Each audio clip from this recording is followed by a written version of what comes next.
Hi welcome to ding dong 2.0. నాను మీ జోగిని. పిల్లి కళ్ళు మూసుకొని పాలు తాగుతూ తనెవ్వరూ చూడట్లేదని అనుకుంటుందంట. రాజకీయ నాయకులు కూడా గండు పిల్లి అంటోళ్ళు తాము చేసే లత్కోర్ పనులు ప్రజలు చూడట్లేదు అనుకుంటారు. అందుకే పబ్లిక్ను డైవర్టింగ్ చేయటానికి సామెతలు పిట్ట కథలు అబ్బో అలాంటి చాలా చెబుతూ కామెడీ చేసేస్తుంటారు. వాళ్ళ కామెడీ చూస్తుంటే నవ్వాలో ఏడాలో అర్థం కావట్లేదు. మరి ఈ వారం కూడా బోల్డ్ అని పొలిటికల్ తమాసాలు తీసుకొచ్చాను. ఏంటో చూసే ముందు హెడ్లైన్స్లోకి వెళ్ళిపోదాం. గాలి మీద ప్రయోగాలు చేస్తున్నా అంటున్నా చంద్రబాబు. రాష్ట్రంలో గాలి విండ్ ఏ డైరెక్షన్ లో పోతుంది అది కూడా అనలైజ్ చేస్తున్నా. సూపర్ 6 పై Kannababu satire. Super 6 super hit అంటే సినిమా సూపర్ హిట్ కలెక్షన్స్ లేవన్నట్టుంది పరిస్థితి. ఉప ముఖ్యమంత్రి చాలా బిజీ అంటున్న జడ. మాదాపూర్ లో బ్రేక్ఫాస్ట్, చిత్తూరులో లంచ్, మళ్ళీ సాయంత్రం మాదాపూర్ లో డిన్నర్.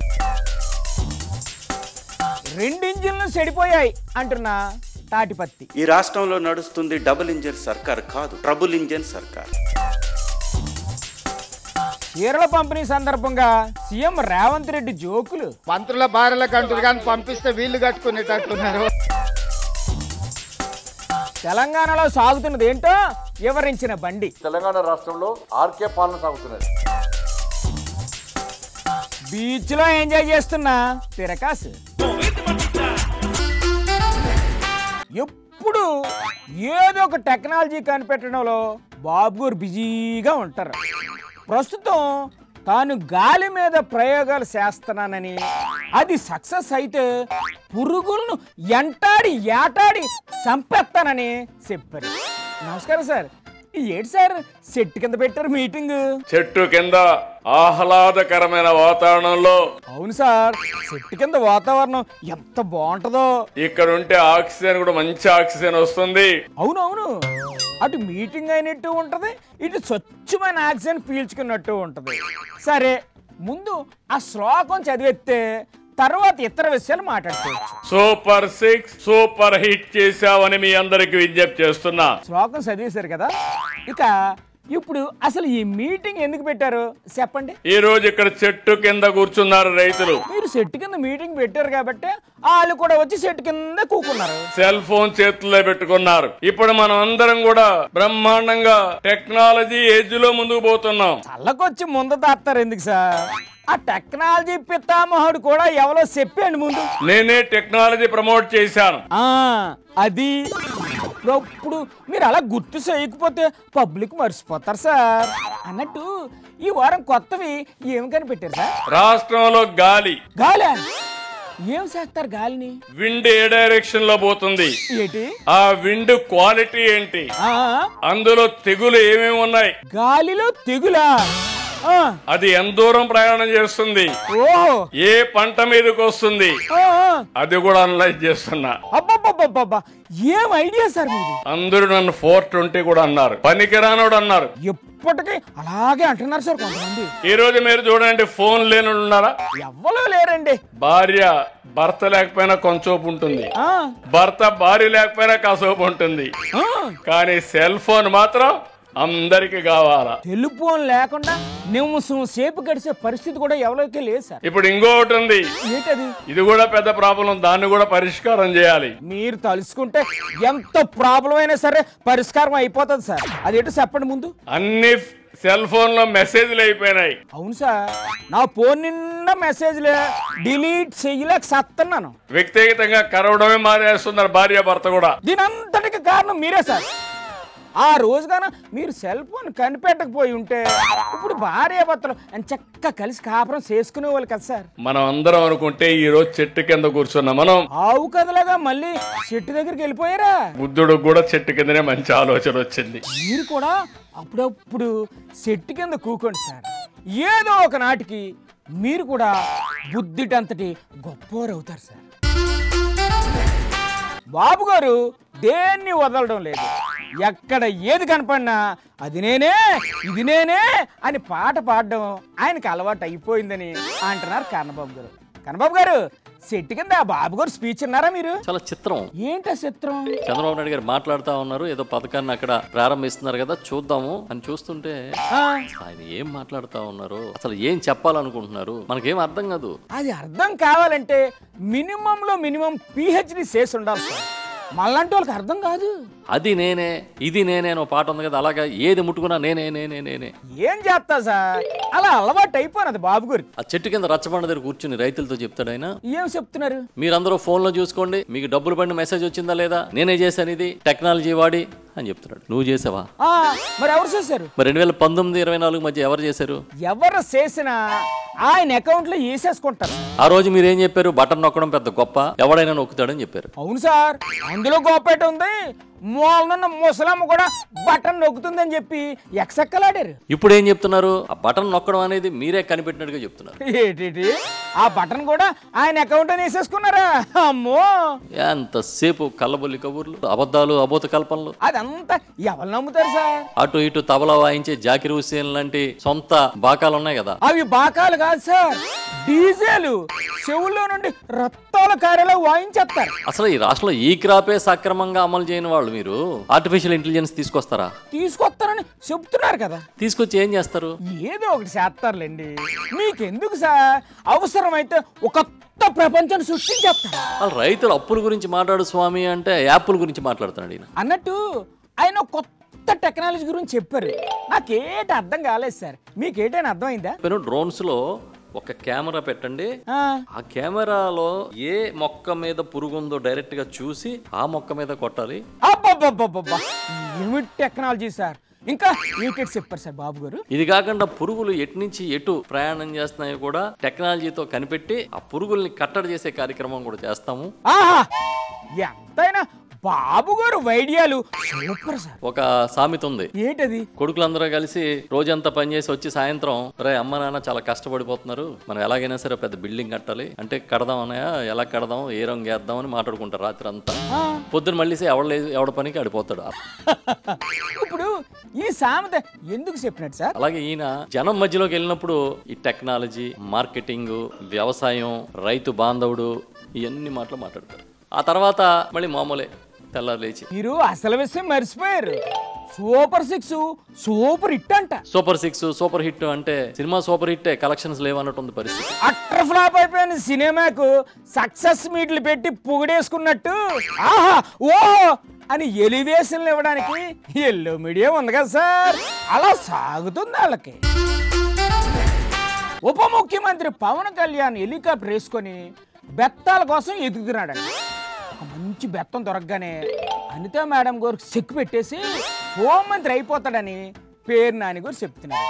నానిగారు ఏడు సార్ ఆ బెత్తల వ్యవహారం? ఇప్పుడైనా పవన్ కళ్యాణ్ గారు ఇప్పుడైనా హోంశాఖ తీసుకుంటే బాగుంటుందని. ఎందుకు? అనితా మేడం గారు సరిగ్గా పని చేయటం లేదా? హోమ్ మినిస్టర్ గారు బాగోలేదని ఆ మధ్య పవన్ కళ్యాణ్ గారు చెప్పినట్టున్నాడుగా ఉప ముఖ్యమంత్రి. చెప్పారు. ఇంకెప్పుడు తీసుకుంటాడు ఆయన? తీసుకొని ఏడ్ చేయమంటారు సార్. నేను తీసుకుంటే కంట్రోల్లో పెడతా అన్నాడు. ఎలా కంట్రోల్లో పెడతారు సార్ ఆయన? రేపులు చేసే వాళ్ళకి బెత్తం పుచ్చుకుని కొడతా అని చెప్పాడు. అవునా? మరి బెత్తం ఉందా? బెత్తాల కోసమే తిరుగుతున్నట్టున్నాడు. ఆ బెత్తం ఎప్పుడు దొరుకుతుంది? ఈయన హోంమంత్రి ఎప్పుడు అవుతాడు? ఆ బెత్తం దొరికితే వెంటనే హోమ్ మినిస్టర్ తీసేసుకుని మొత్తం చేసేస్తా అనుకుంటాయి. రామాయణంలో పిడకల వేటలాగా ఈ బెత్తం గోలేంటండి బాబు. అయినా పవన్ కళ్యాణ్ గారు హోమ్ తీసేసుకుంటానంటే బాబు గారు ఇవ్వాలి కదా. కూటమి ప్రభుత్వంలో పరిపాలన ఎలా ఉందయ్యా అంటే 3 స్పెషల్ ఫ్లైట్లు 6 హెలికాప్టర్లు అన్నట్టుంది అని అంటున్నారు జడ శ్రవణ్ కుమార్ గారు. గవ్వ రాబడలేదు, గడియ తీరిక లేదు అన్నట్టు నాయకులందరూ గాల్లో సెక్యూర్లు కొడుతున్నారని మండిపడిపోతున్నారు. నమస్తే సార్, ఎలా ఉంది సార్ ఏపీలో సిచ్యువేషన్? మాదాపూర్లో బ్రేక్ఫాస్ట్. మాదాపూర్లో బ్రేక్ఫాస్టా? చిత్తూరులో లంచ్. చిత్తూరులో లంచా? మళ్ళీ సాయంత్రం మాదాపూర్లో డిన్నర్. ఓ అయ్యబ్బో, మామూలుగా లేదుగా ఎవరు. ఎవరి షెడ్యూల్ ఇది? మాకు తెలుసు సార్, మీరే చెప్పండి. గౌరవ ఉప ముఖ్యమంత్రి గారు షెడ్యూల్. అవునా?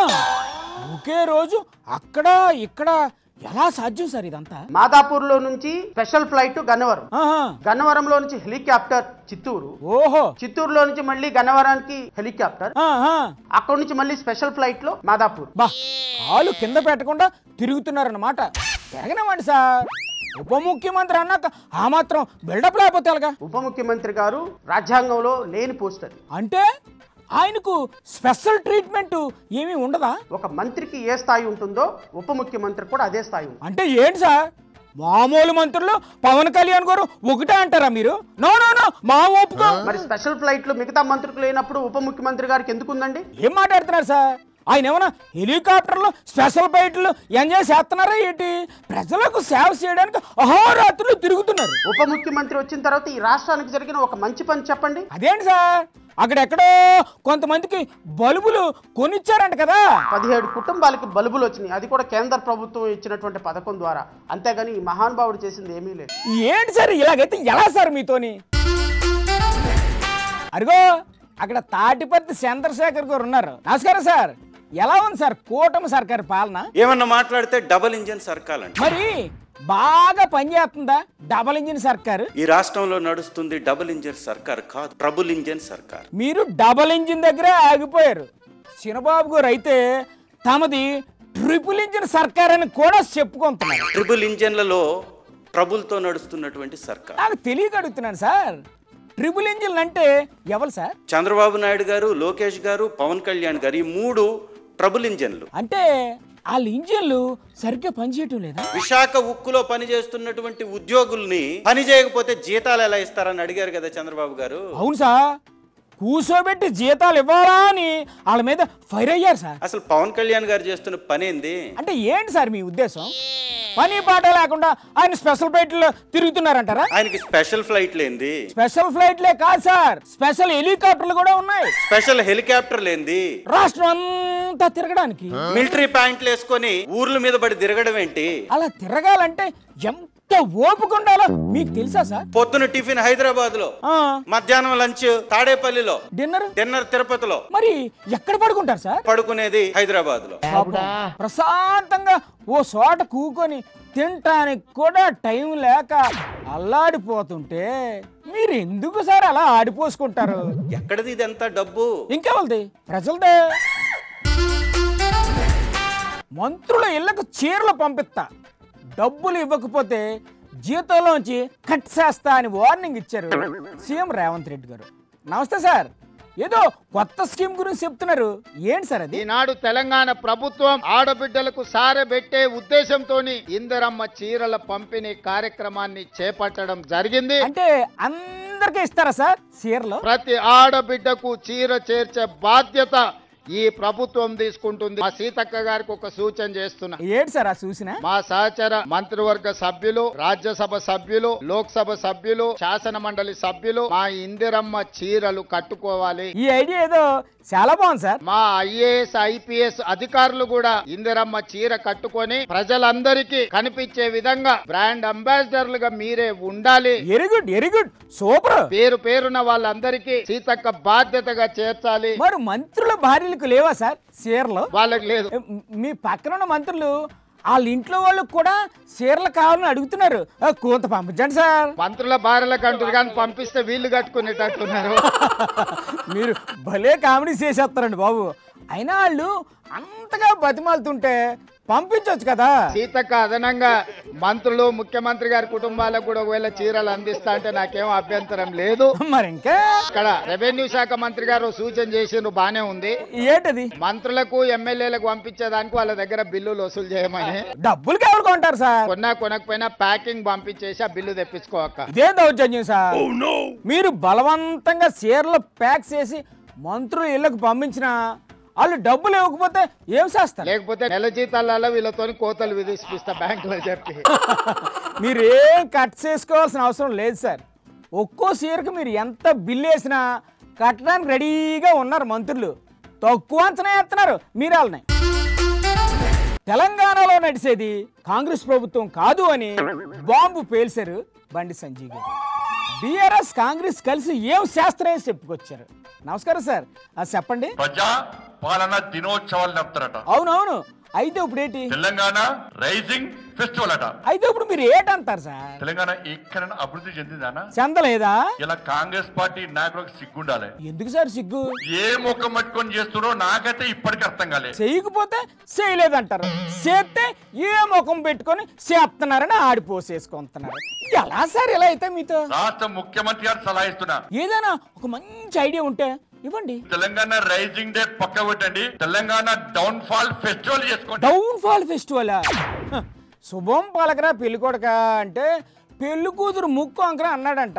అలా ఉంది సార్ మీరు చెప్పేది. ఇలా ప్రజలందరూ తిరుగుబాటు చేస్తున్నారు మీ మీద. మా పాలన బాగుంది కాబట్టే మొన్న జూబ్లీ సెలక్షన్ లో గెలిచామని అంటున్నారు వాళ్ళు. ఒక్క జూబ్లీస్ గెలిచంత మాత్రం కాదు, కాంగ్రెసే కాదు బిఆర్ఎస్ కూడా మీపై దుమ్మెత్తి పోస్తుంది సార్. రాష్ట్ర ముఖ్యమంత్రి గారు ఏమన్నారు ఎన్నికలకు రాకముందు? ఏటన్నారు? మొత్తం ఉన్న రికవరీ చేస్తా, ఆస్తులు జప్తు చేస్తా, దున్నిస్తా, కేసీఆర్ కుటుంబాన్ని జైలుకు పంపుతా అన్నాడు. మరి గెలిచాక ఏమైనా చేశాడా? కనీసం వాళ్ళు ముట్టుకున్నటువంటి పాపన పోలే. ఎందుకని? లోపాయకారి ఒప్పందం. ఊరుకోండి సార్, పొద్దున్న లేస్తే బండ బూతులు తిట్టుకుంటారు వాళ్ళు. తెలంగాణ రాష్ట్రంలో ఆర్కే పాలన సాగుతున్నది. ఏంటది ఆర్కే? ఆర్కే అంటే రేవంత్ రెడ్డి కేటీఆర్ పాలన కొనసాగుతున్నది. ఎక్కడ దొరుకుతాయి సార్ మీకు ఇలాంటి పేర్లు? భలే టైటిల్స్ పెడతారు మీరు.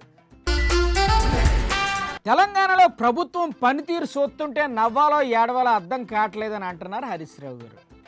రాష్ట్రంలో మార్చురీ పాలన నడుస్తుంది అని అన్నారు. నమస్కారం సార్, చెప్పండి. చివరికి ఎంత దుర్మార్గం అంటే సిగ్గుపడాలి రేవంత్ రెడ్డి గారు. ముందు మ్యాటర్ ఏంటో చెప్పండి సార్, ఆ తర్వాత సిగ్గుపడాలా వద్దా అనేది ఆలోచిద్దాం. మొన్న బోధ్య రాజు అని చిన్న గూడూరుకు చెందిన ఒక వ్యక్తి బతికుండగానే తీసుకుపోయి ఆయనను మార్చురీలు వేసేసింది. వాయమ్మో, అలా ఎలా వేస్తారు సార్? బతికినోని తీసుకుపోయి మార్చులు వేస్తారు. మరి మార్చిలో వేస్తే అతనేం చేశాడు? పొద్దుగాలు లేచి నేను బతికే ఉన్నాను, వాడు మార్చిలోకి వెళ్ళి లేచి రావట్టే. ఇది ఎక్కడ సోచ్యండి బాబు?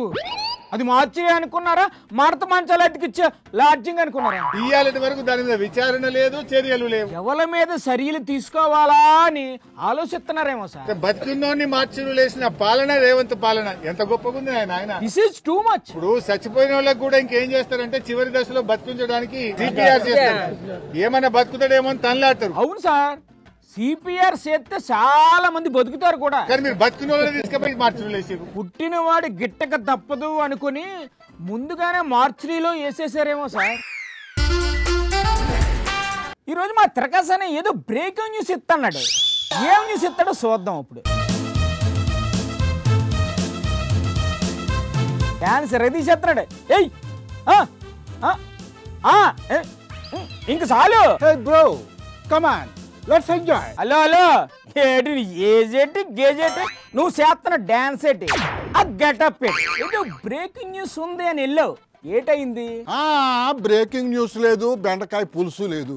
ఇప్పుడు నేను రిలాక్స్ మూడ్ లో ఉన్నా, ఎంజాయ్ చేస్తున్నా. అసలు నువ్వు ఇప్పుడు ఎక్కడున్నావు? కాకరకాయలు కొనడానికి కూరగాయల మార్కెట్కి వచ్చా జోగన్న. మా ఆవిడేమో అక్కడ ఆవకాయ జాడీలు కొంటుంది. అది అసలు మార్కెట్ లాగే కనిపించడం లేదే. మరి తెలిసి కూడా అంటావేందన్నా? అదిగో అది సముద్రం, ఇదంతా బీచ్, ఇక్కడ ఉండేది ఇసుక. చాలా ఇంకా ఏమన్నా వివరాలు చెప్పమంటావు? బీచ్ లో నీకేంటి పని? నువ్వా? ఎవరైనా బీచ్కి ఎందుకు వస్తారు? ఎంజాయ్ చేయడానికి వస్తారు. నేను కూడా ఎంజాయ్ చేయడానికే వచ్చా, అందుకే పోతున్నా. ఓ త్రికసానియా, ఏ తిమ్మంగలుగా వచ్చి లాక్కెళ్ళిపోగలదు. బయటకు వచ్చే ముందు వచ్చాయి. Cool Joganna, cool. నువ్వు కూడా రావచ్చుగా, ఇద్దరం కలిసి ఎంజాయ్ చేద్దాం. అమ్మో, నాన్ రాను. అసలు నాకు నీళ్ళంటే చాలా భయం. దేనికైనా అదృష్టం ఉండాలి జోగన్న.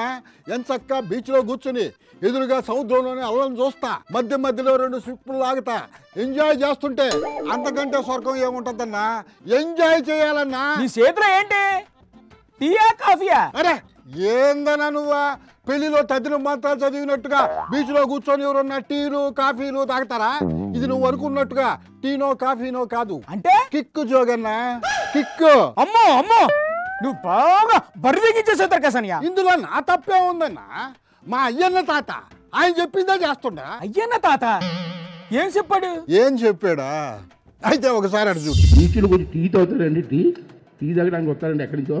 సరదాగా భార్య భర్తలు కూర్చొని బీచ్లో కూర్చొని భర్త ఏమో 2 పెగ్గలు వేస్తాడు, ఈవిడేమో ఐస్ క్రీమ్ తిరుగుతుంది, హ్యాపీగా ఎంజాయ్ చేయాలి. విన్నావు కదా, బంగారం లాంటి మాట చెప్పాడు మా తాత. అందుకే చలో బీచ్ అని ఇక్కడికి వచ్చి ఇలా ఎంజాయ్ చేస్తున్నా. అది కాదన్నయ్యా, టూరిజాన్ని ఎంకరేజ్మెంట్ చెయ్యాలని ఆయన ఏదో అలా సరదాగా చెప్పారు, ఆ మాట పట్టుకొని నువ్వు బీచ్కి వెళ్ళిపోయావా? ఇలా అయితే ఎలాగన్నయ్యా? పెద్దల మాట చద్దెన్న మూట అన్నారు. అయ్యన్న తాత మాటే నాకు ఇప్పుడు వేదవాకు. మరి నువ్వు ఒక్కడవే వెళ్ళావు, మీ ఆవిడ కూడా తీసుకెళ్ళపోయావా? ఊరుకోన్నా, పెళ్ళికి వెళ్తా పిల్లిని సంకనెట్టుకుని పోతారా ఎవరన్నా? భార్యను తీసుకొని వెళ్తా బీచ్కి వస్తే మనల్ని ఇట్లా ఎంజాయ్ చేయనిస్తారా? అయితే ఉండు, నీ పని చెప్తాను. ప్రకాశన్యా ఏమైంది? నీ బ్యాక్గ్రౌండ్ ఏంటి చాలా భయంకరంగా ఉంది? జోగన్న, నాకు ఒక డౌట్, నువ్వేమన్నా మా ఆవిడకి ఫోన్ చేసావా? అవును చేశాను. నువ్వేం చేస్తున్నావో ఎక్కడున్నావో మొత్తం చెప్పేశాను. అరే ఏంది జోగన్న నువ్వా? పక్కోడు ఎంజాయ్ చేస్తుంటే ఓర్చుకోలేవు, నువ్వు చేయవు నన్ను ఎంజాయ్ చేయనివ్వు. ఇదే కదా నీతో వచ్చిన గొడవ? ఏ ఇంతకేమైంది? మా ఆవిడ చేపల కట్ట పట్టుకొని నేరుగా ఇక్కడికి వచ్చేసింది. ఆమె నుంచి తప్పించుకోవడానికి సముద్రంలోకి దూకి ఈత కొట్టుకుంటా ఇదిగో ఇక్కడ తేలా. ఇదేదో దీవిలాగా ఉంది జోగన్న, మనుషులు ఎవ్వరు ఒక్కరు కూడా కనిపించడం లేదా? మరి ఇంకే ఆ దీవిలో కూకొని ఎంజాయ్ చెయ్యి, కిక్కే కిక్కు. ఏం ఎంజాయ్ ఏందో జోగన్న, ఇక్కడ పరిస్థితి చూస్తుంటే వణుకు పుట్టేస్తోందా? పంపతీసి ఈత కొట్టుకుంటూ బంగ్లాదేశ్ తీరానికి వెళ్ళిపోయావేంటి? ఏమో అన్నా, ఏం అర్థం కావట్లేదా అనా? ఇట్లాంటి దీవుల్లో మనుషుల్ని బీక్కు తినే నరమాంస భక్షకులు ఉంటారు అని నేను చిన్నప్పుడు కథల్లో చదివాను. నిజంగానే ఉంటారంటావా? నన్ను రోజు పీకుతూనే నీకంటే పెద్ద భక్షకుడు ఎవరుంటారన్నయ్య? అక్కడ ఎవరో ఉండారు జోగన్న, పరిగెట్టుకుంటా ఇట్టే వస్తున్నారా? ఎవరు ఎవరు వస్తున్నారు? ఓయమ్మో, ఎవరోగా జోగను, మా ఆవిడే చేపల కట్ట పట్టుకొని ఇక్కడ కూడా వచ్చేసింది. నేను వస్తా జోగన్ను. బీచ్లో కూర్చొని ఎంజాయ్ చేస్తాడు. ఎవరన్నా ఫ్లోలో ఏదన్నా అంటే చాలు రిపోర్టింగ్ పక్కన పెట్టేసి అది మీద వేసేసుకుంటాడు. ఇవ్వండి ఇవాల్టి ముచ్చట్లు. మరిన్ని పొలిటికల్ తమాషాలతో మరో ఎపిసోడ్లో కలుసుకుందాం. అంతవరకు సెలవు, నమస్తే.